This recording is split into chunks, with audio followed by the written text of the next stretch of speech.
systems is what they can do on the grid with their inverters is not the same as what they're allowed to do. The IEEE spec just simply doesn't allow it.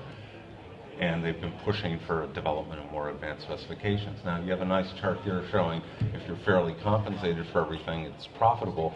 And I wonder if you could break that down into, okay, we can do this, but the utility company simply doesn't compensate us for it, versus we don't even have the technical specifications to allow us to do it on the grid yet.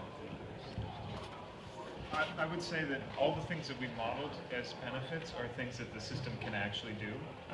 It's just, in some cases, there's issues of interconnection, rate treatment, outback power actually is behind you. They're exactly wanting to do what you're talking about, which is our inverters are capable of providing voltage and VAR support and all of these capabilities.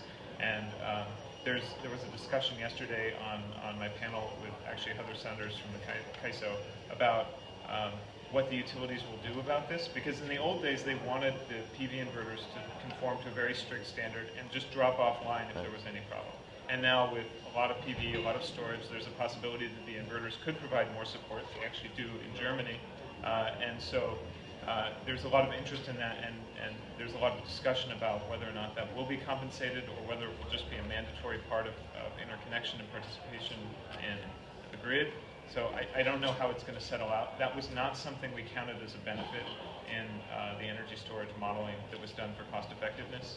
We didn't assume that that was the frequency response, voltage and VAR support were specific benefits, because it's so debatable what the value is for those services. We looked at things that have a specific market value where you could actually sell that value to the market right now.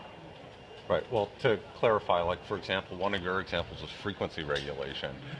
So I guess what I'm saying is does the technical spec exist that would even allow you to do frequency regulation? Oh yes, the CAISO has a service called Regulation Energy Management that's specifically designed around energy storage. So basically, with a 15-minute storage resource, you can participate.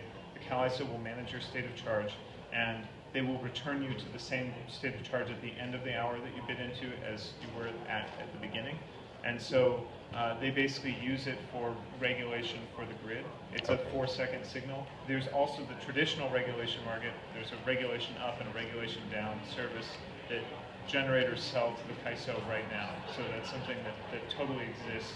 And it's important to say that that kind of regulation it's not within a second, it's over a 4-second duration, right? So there's that, and then there's frequency response, which is much faster. Voltage and VAR support, which are also fast. We're going to get a couple of